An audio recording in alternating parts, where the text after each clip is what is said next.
Daniel has been gardening the same plot in Lancaster County for over 50 years, and in all that time, his family has bought almost nothing from a pharmacy. I didn't believe that at first either, but the more I watched his garden, the more I understood. A lot of what he plants isn't just for the supper table, it's for the body. So I put together 20 of the crops the Amish grow that pull double duty as both food and old-fashioned medicine. Ranked from number 20 down to number 1, that number 1 is something most folks toss in the compost. And right before we get there, I'll show you the single root Ruth packs in sand every fall for the whole winter. Now let me be straight with you about how I built this list. I didn't pull these out of some herbal encyclopedia full of plants nobody's ever grown. Every single one is a real food crop you'd recognize at supper, and every single one has a remedy that Daniel or Ruth actually use, not one they read about. That was my whole rule. Food and medicine, both in the same plant. We're going to count down from number 20 all the way to number 1, and that number 1 is something most folks toss straight in the compost without a second thought. Right before we get there, I'll show you the single root Ruth packs in damp sand every fall to feed them all winter long. Here's the thing.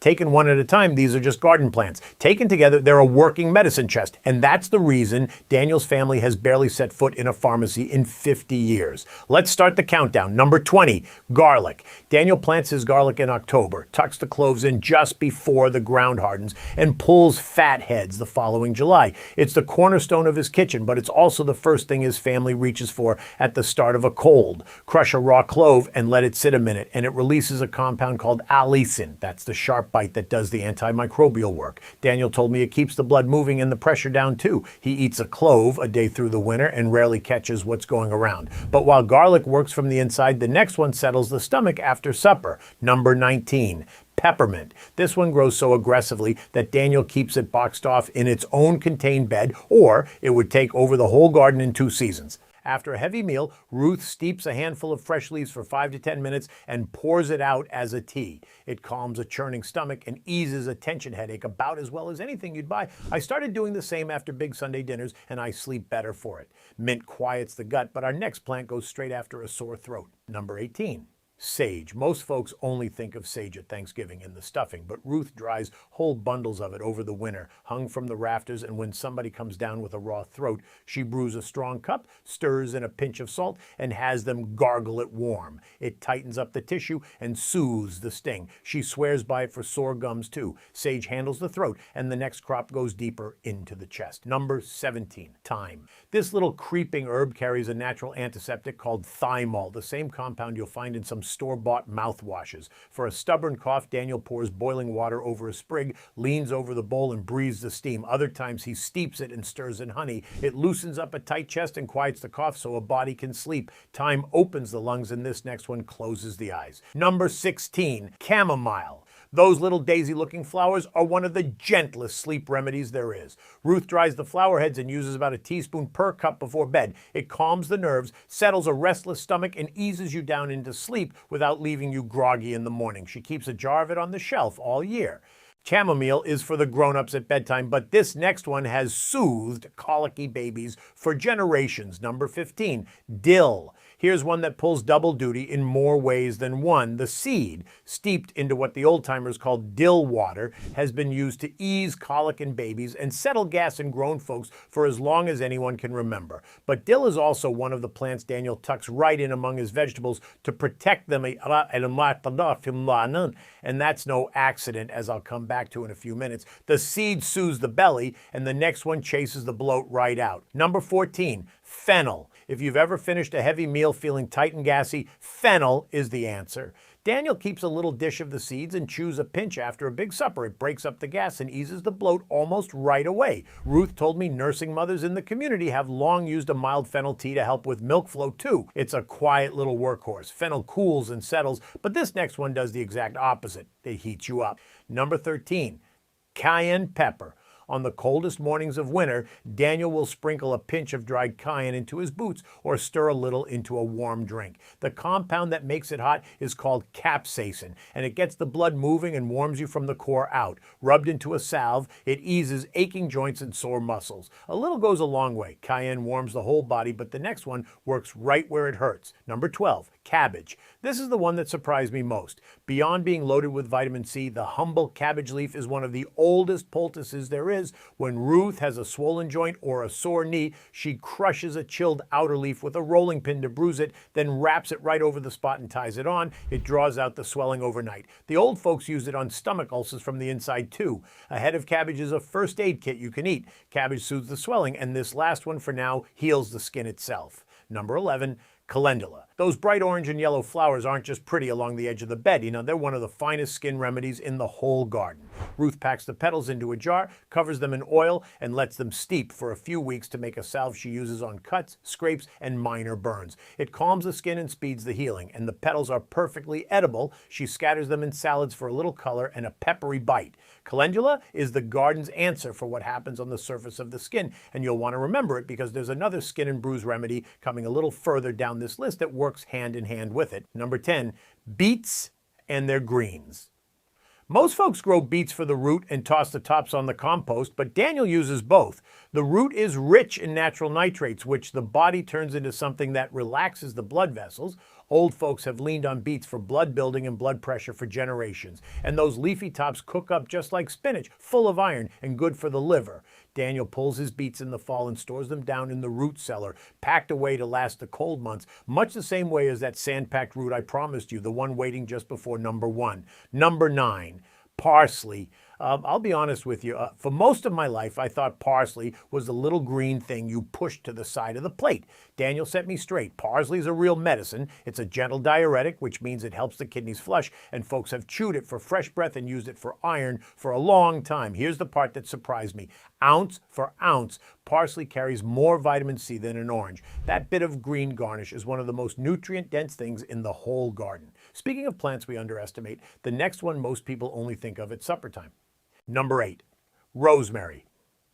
That woody, fragrant little shrub does far more than season a roast. Rosemary has long been used to stir up circulation and sharpen the memory, and a strong rosemary tea, cooled down, makes a fine rinse for the scalp and hair. It's tender in our Lancaster County winters, so I keep mine in pots by the back door and bring them indoors before the first hard frost in October. A snip of fresh rosemary in January, when everything outside is brown, is its own kind of medicine. But while rosemary works slow and gentle, this next root hits you the second you grate it. Number 7, horseradish. There's nothing subtle about it. Dig that knobby white root in the fall, grate a little fresh, and your sinuses will open up before you finish the first whiff. That sharp heat is exactly what makes it a remedy. The Amish have used freshly grated horseradish to break up sinus congestion and clear a stuffed head for as long as anyone can remember. A teaspoon of the fresh grated root cuts through a winter cold like nothing in a bottle. Daniel digs his after the first frost when the root is at its strongest. Now, from a root that clears the head to a flower that guards the whole body. Number 6,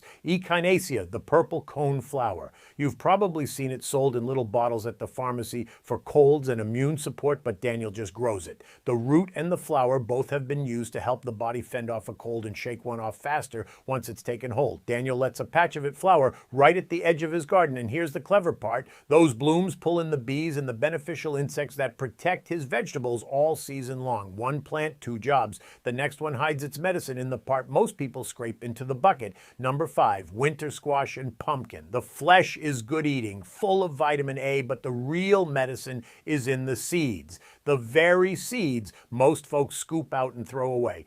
Pumpkin and squash seeds have been used in traditional households for prostate health and as an old-fashioned remedy to clear parasites. Daniel's family roasts them, eats them through the winter, and wastes nothing. Hold on to that idea, the thing most people throw out being the most valuable part, because the number 1 crop on this whole list is exactly that. But first, a berry that becomes a bottle of winter medicine. Number 4, elderberry. Those little dark berries are one of the most trusted flu and immune remedies the old families have. Ruth simmers them down into a thick, dark syrup, sweetened a touch, and the family takes a spoonful through cold season. One word of caution, and it matters. You cannot eat elderberries raw. They have to be cooked first to be safe. Simmered into syrup, they're a remedy. Raw, they'll make you sick. Daniel learned that from his father and his father before him. Now, from a remedy you swallow to one you never, ever do. Number 3, comfrey. The old country name for it is knitbone, and that tells you everything. For bruises, sprains, and aching joints, folks crush the big leaves into a poultice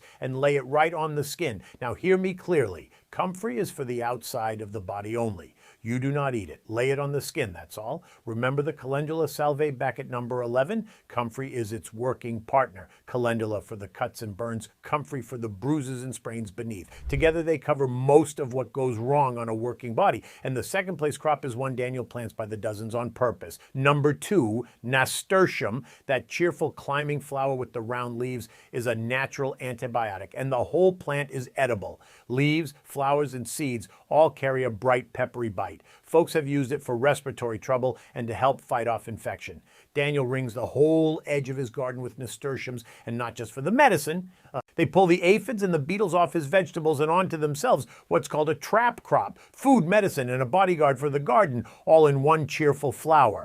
Now, if what I'm walking you through here is making sense, and you're starting to see how the Amish do this differently than the way most of us were taught, you probably noticed something. Half these healing crops, the dill, the calendula, the nasturtium, the fennel, are the very same plants Daniel tucks among his vegetables to protect the garden. That's the heart of my book, the 30-day Amish Pest-Proof Garden Protocol. Chapter 3, Companion Planting. The Amish way lays out exactly which flowers and herbs go beside which vegetables and why. It's $17 at backyardbuildbooks.com. If you're watching on your TV, go ahead and grab your phone and point it at the QR code on the screen. Take your time finding it. I'll be right here. And if you're on your phone or laptop already, the link's right down in the description. For anyone tired of the chemical treadmill and ready to trust the old wisdom, that chapter's where it starts. All right, let's get to the last two. Right before number 1, I promised you the single root Ruth packs in sand every fall. That root is carrots. Every autumn, Ruth pulls her carrots, trims the green tops off, and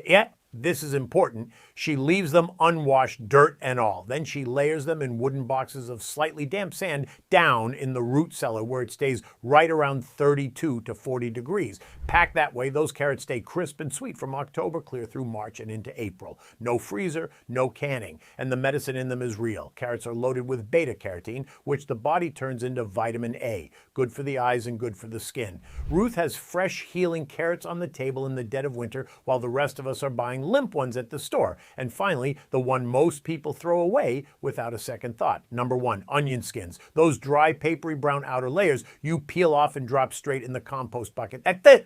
That's the medicine. They're packed with something called quercetin, a natural antioxidant that fights inflammation and has long been tied to immune support and healthy circulation and blood pressure. Daniel's family doesn't throw a single skin away. They save them, and Ruth simmers them right into her broths and her teas, drawing all that goodness into the water. The skins turn the broth a rich golden color and put the quercetin right where the body can use it. Think back to number 5. On the squash seeds everybody scoops out and tosses. Same lesson. The most powerful medicine in the whole garden was the part Americans throw in the trash, and that right there is why Daniel's family has bought almost nothing from a pharmacy in over 50 years. They didn't find a secret cure. They just stopped wasting the medicine they were already growing. Before I let you go, I want to come back to something. Growing all this healing food is only half the work. The other half is keeping it through the winter, the way Ruth packs her carrots in sand and fills that root cellar shelf by shelf. That's exactly what Chapter 10 of the book covers, Ruth's root cellar and putting by. If you want the whole system, not just a single tip, how to store roots in sand, how to set up the cellar, how to make the harvest last till spring, that's where it lives. You'll find it at backyardbuildbooks.com. If you're on the TV, grab your phone and scan that QR code on screen now. No rush. Take a moment to pull it up. And if you're reading this on your phone, the link is sitting right there in the description waiting for you. So those are the 20 crops the Amish grow that pull double duty. Food on the table and old-fashioned medicine. A whole self-sufficient medicine chest growing right in the garden.